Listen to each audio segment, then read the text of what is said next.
বিসমিল্লাহির রহমানির রহিম। অনার্স দ্বিতীয় বর্ষের গণিত বিভাগের প্রিয় শিক্ষার্থীবৃন্দ, আজকের আপনাদের ফোরট্রান বইয়ের চ্যাপ্টার 7-এর 22 নম্বর প্রবলেম নিয়ে আলোচনা করব। চলুন শুরু করা যাক। 22 নম্বর প্রবলেমটি রয়েছে, নিচের ধারাটির যোগফল বের করার জন্য একটি ফ্লোচার্ট আঁকো এবং সে অনুযায়ী একটি ফোরট্রান প্রোগ্রাম লিখো যাহা 4 দশমিক স্থান পর্যন্ত যোগফল দেবে। এটি আমি আরও সুন্দরভাবে গুছিয়ে রেখেছি খাতায়। আপনাদের সুবিধার্থে আমি আজকে আপনাদের 3টি টপিক একসাথে আলোচনা করব। চলুন শুরু করা যায়। এখানে খাতায় আমি শুরু করতে যাচ্ছি। তো কোশ্চেন আমি লিখে নিয়েছি যে নিচের ধারার যোগফল বের করার জন্য একটি ফ্লোচার্ট ও অ্যালগরিদম এবং ফোরট্রান প্রোগ্রাম তৈরি করো যাহা 4 দশমিক স্থান পর্যন্ত যোগফল দেবে। তো আমরা এখানে আজকে তিনটি টপিক একসাথে আলোচনা করব। প্রথমে আমরা ফোরট্রান প্রোগ্রাম তৈরি করব, এরপর ফ্লোচার্ট, এরপর আমরা যাব অ্যালগরিদমে, যেটা আপনাদের সুবিধা হয়। আমরা সাধারণত যেহেতু ফোরট্রান প্রোগ্রাম এখানে বেশি করি, সপ্তম চ্যাপ্টারে যেহেতু আমরা ফোরট্রান প্রোগ্রামে বেশি করতে বলে, সেজন্য ফোরট্রান প্রোগ্রামটা আগে করব। চলুন শুরু করা যাক। আমাদের শুরু করে ফেলি। তো আমরা সাধারণত জানি, আমরা প্রত্যেকেই জানি যে যখন ভগ্নাংশ আকারে কোনো ধারা দেওয়া থাকবে তখন সাম দিয়ে শুরু করতে হবে। তাহলে আমরা কি লিখব? প্রথমে আমরা লিখব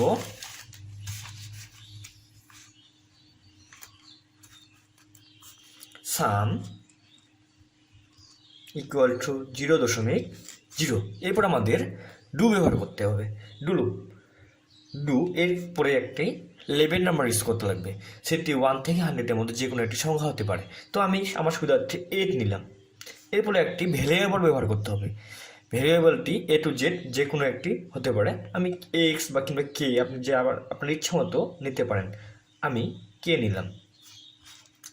এরপরে আমাদের দেখতে হবে যে আমাদের ধারাটি ইনিশিয়াল ভ্যালু, ফাইনাল ভ্যালু এবং ইনক্রিমেন্ট ভ্যালু কত। তো আমাদের এখানে ইনিশিয়াল ভ্যালু 1, ফাইনাল ভ্যালু হচ্ছে 25, সেজন্য আমি 25 লিখলাম এবং প্রতিবারে 2 করে ইনক্রিমেন্ট হয়েছে, বৃদ্ধি পেয়েছে, সেজন্য লিখবো আমি 2। এরপর আমাদের সূত্র প্রয়োগ করতে হবে। সূত্র কি জানি আমরা? Sum is equal to sum plus 1.0 divided float K. তো আমরা একটা কথা বারবার বলে আসছি, সূত্র প্রয়োগ করে দিই, তখন সাথে সাথে আমরা কাজ করি কি, এই 11 নাম্বার 8কে কন্টিনিউ করবো। এরপর স্টেপ হবে কি, 11 নাম্বার 8কে কন্টিনিউ করতে হবে।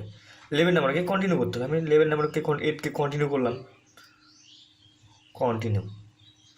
কন্টিনিউ করার পর কী করতে হবে? প্রিন্ট করতে হবে। তা আমি প্রিন্ট লিখলাম, প্রিন্ট। আচ্ছা, প্রিন্ট লেখার আগে আমরা একটু অঙ্কটা দিকে তাকাই। অঙ্ক কী বলছিল যে নিচের ধারার যোগফল বের করার জন্য একটি ফ্লোচার্ট, অ্যালগরিদম এবং ফোরট্রান প্রোগ্রাম তৈরি করো যাহা 4 দশমিক স্থান পর্যন্ত। যদি আমাদের 4 দশমিক স্থানের কথা বলা হয়েছে বা 5 দশমিক স্থানের কথা বলা হয়, তাহলে অবশ্যই প্রিন্টের ব্যবহার পরে আরও একটি 11 নাম্বার ইউজ করা লাগবে। সেটি অবশ্যই যে 8 ব্যবহার করছি তার থেকে ব্যতিক্রম, হয়তো বা 8 ব্যতীত অন্য কোনো সংখ্যা। তো প্রিন্টের পর আমি 11 নাম্বার ইউজ করলাম 20। আমি লিখবো কমা দিয়ে সাম। তো 20 এখন যে ফরম্যাট ইউজ করবো, ফরম্যাট লিখতে হবে 20 ফরম্যাট 2x ইনভার্টেড কমা সাম ইকুয়াল,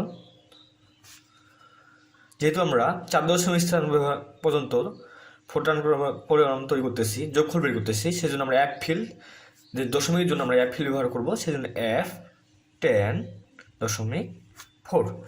এরপরে প্রোগ্রামটি কী হবে? থেমে যাবে, সেজন্য আমরা কী লিখবো? স্টপ।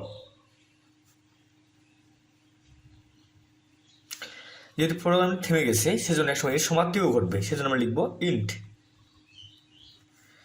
তো আমাদের অলরেডি এই যে ধারাটির ফোরট্রান প্রোগ্রাম তৈরি হয়ে গেল। এখন আমরা ফোরট্রান প্রোগ্রাম থেকে কিভাবে ফ্লোচার্ট তৈরি করব সেটা নিয়ে আলোচনা করব। সুপ্রিয় শিক্ষার্থীবৃন্দ, যখন আমরা ফ্লোচার্ট তৈরি করতে যাব তখন অবশ্যই আমাদের কিছু চিত্র সম্পর্কে ধারণা থাকতে হবে। এই চিত্রগুলো আমরা ফ্লোচার্টে ইউজ করব। এই চিত্রগুলোর এক একটি নাম রয়েছে, এক একটি কাজ রয়েছে। এই চিত্রগুলোর কাজ কি, এ বিষয়ে আমরা এখন জানব। এই যে এটা একটা উপবৃত্তকার প্রতীক, উপবৃত্তকার প্রতীকের নাম হচ্ছে উপবৃত্তকার। এর কাজ হচ্ছে চিত্রের শুরু, অর্থাৎ এই যখন শুরু হবে তখন এই চিত্রটি ব্যবহার হবে, আর যখন শেষ হবে সমাপ্তি ঘটবে তখন এই চিত্রটা ব্যবহার হয়। এরপরে কাজ হচ্ছে, দেখো একটা তীর চিহ্ন দেওয়া আছে, সবাই এটার সাথে পরিচিত আমরা। এর কাজ হচ্ছে প্রবাহ চিত্রের দিক নির্দেশনা দেওয়া, অর্থাৎ এরপরে যে স্টেপগুলো আছে, অর্থাৎ পরবর্তী চিত্রগুলো আসবে, কি কাজ করবে, এর কাজ হচ্ছে শুধু দিক নির্দেশনা দেওয়া। এরপর হচ্ছে একটি সামন্ত্রিক চিত্র দেখতে পাচ্ছি আমরা। এর কাজ হচ্ছে ইনপুট বা আউটপুট গ্রহণ করা, অর্থাৎ যখন আমরা মানটি গ্রহণ করবে, কোথায় গ্রহণ করবে, কোন চিত্র সাহায্যে গ্রহণ করবে, সামন্ত্রিক চিত্রের সাহায্যে গ্রহণ করবে। যখন আউটপুট করবে, এই সামন্ত্রিক চিত্রের সাহায্যে আউটপুট করবে। আয়তক্ষেত্র, আমরা দেখতে পাচ্ছি একটা আয়তক্ষেত্র। এর কাজ হচ্ছে ডাটা ক্যালকুলেশন করা, অর্থাৎ যোগ বিয়োগ গুণ ভাগ যত কিছু আছে এই আয়তক্ষেত্র হবে। এরপর হচ্ছে রম্বস। রম্বসের কাজ হচ্ছে শর্ত সাপেক্ষে সিদ্ধান্ত গ্রহণে ব্যবহৃত হয়। এরপরে আমাদের ছোট একটি বৃত্ত দেখতে পাচ্ছি। এই শতবৃত্তের কাজ হচ্ছে একই পেজে কানেকশন জন্য কানেক্টর হিসেবে ব্যবহৃত হয়। এরপর দেখতে পাচ্ছি আমরা ষড়ভুজ। ষড়ভুজের কাজ হচ্ছে যে কোনো লুপ কাঠামোতে ব্যবহৃত হয়। এই লুপ কাঠামোর জন্য আমরা ষড়ভুজ ইউজ করব। চলুন শুরু করা যাক। আমরা এখন ফ্লোচার্ট তৈরি করব ফোরট্রান প্রোগ্রামিং থেকে। সুপ্রিয় শিক্ষার্থীবৃন্দ, এখন আমি আপনাদের এই ফ্লোচার্ট অ্যালগরিদম অর্থাৎ ফোরট্রান প্রোগ্রামিং থেকে এই ধারাটির ফ্লোচার্ট তৈরি করব। চলুন শুরু করা যাক। আমি লিখলাম ফ্লোচার্ট।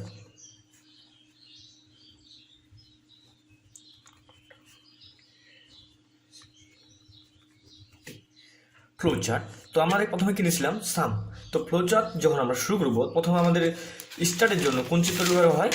স্টার্টের জন্য ব্যবহার হয় আমাদের এই যে উপবৃত্ত বা চিত্রটি, সেই জন্য আমরা ব্যবহার করব প্রথমে ফ্লোচার্ট তৈরি। প্রথমে আমরা ব্যবহার করব এই যে একটি উপবৃত্তাকার চিত্র। এখানে লিখে দিতে হবে আমাদের স্টার্ট। এরপর আমরা কি করছি?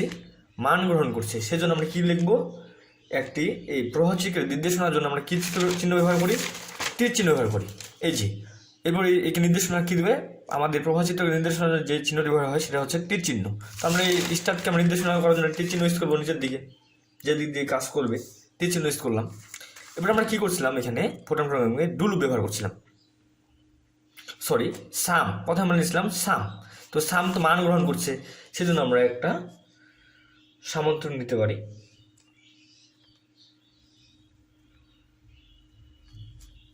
দেখতে পারি সাম ইজ ইকাল টু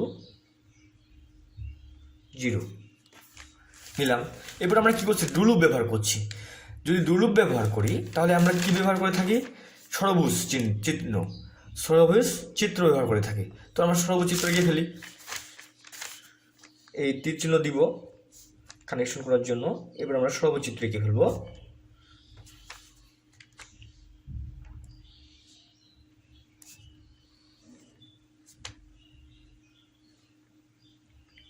এঁকে ফেললাম। তো আমরা এই ডু লুপের ভিতরে কি নিয়েছিলাম আমরা ডু 8, আমরা 8 লিখবো।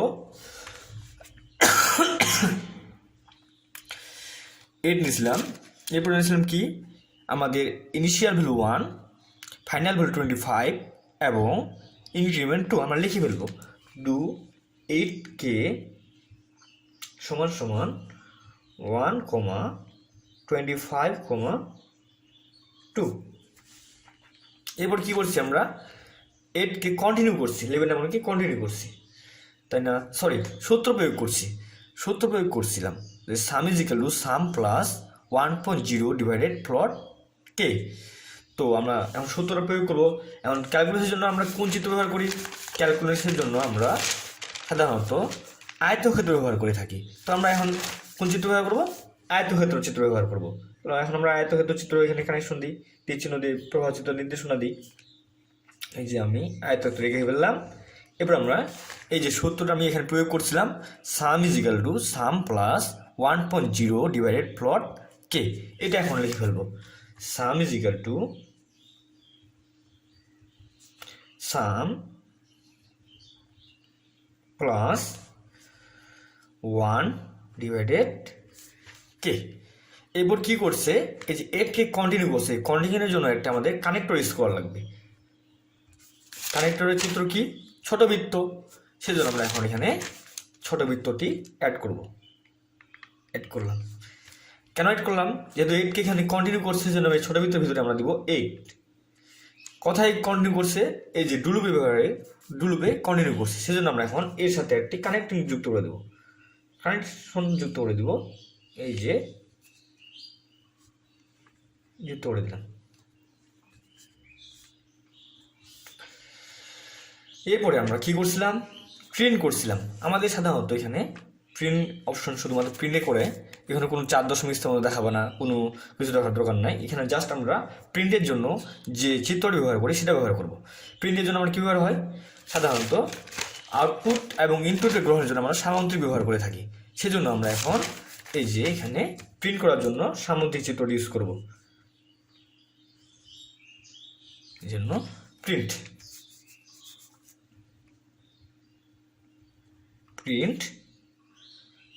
সাম।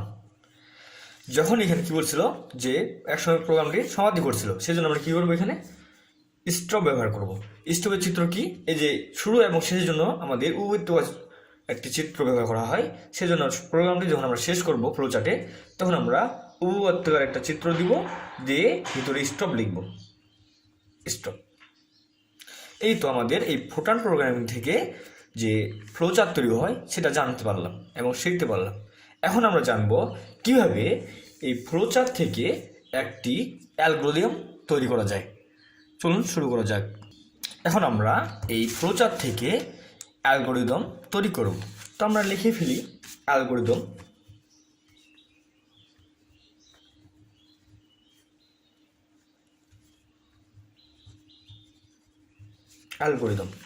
এখন আমরা অ্যালগরিদম তৈরি করবো। আমরা ফ্লো চার্টের প্রথমে স্টার্ট নিব না, অ্যালগরিদম যদি আমাদের স্টার্ট লিখতে হয় না, সাধারণত আমাদের স্টেপ 1 এই সাম যেখান থেকে মান গ্রহণ করা হয় সেখান থেকে শুরু হয়।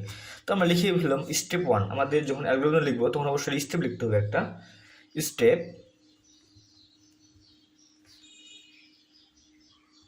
1।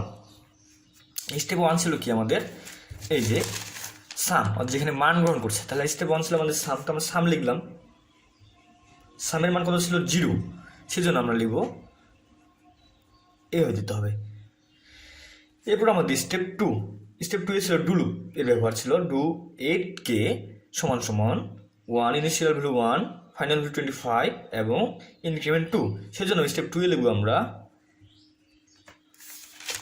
Repeat the following step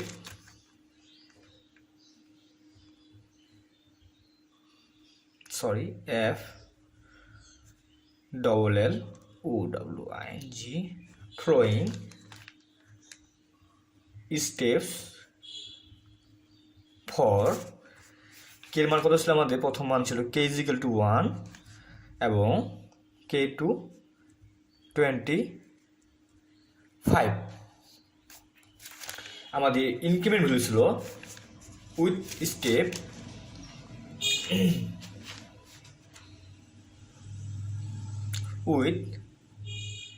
step size 2। অর্থাৎ আমাদের এখানে কে এর মান ইনিশিয়াল ভ্যালু 1, ফাইনাল ভ্যালু হচ্ছে 25 এবং ইনক্রিমেন্ট বা বৃদ্ধি পেয়েছে 2 করে। এরপর আমাদের স্টেপ 3,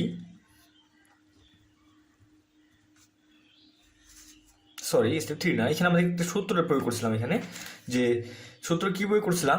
যে sum is equal to sum plus K 1 divided K. তো আমরা এখন এই যে এখানে সূত্র প্রয়োগ করে দেব।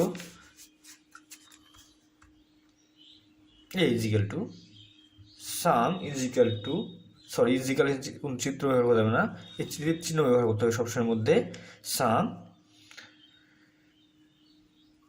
সাম প্লাস 1 ডিভাইডেড কে। এরপর স্টেপ হচ্ছে আমাদের 3 নাম্বার স্টেপ হচ্ছে আমাদের প্রিন্ট। সেজন্য আমরা কি লিখব? স্টেপ 3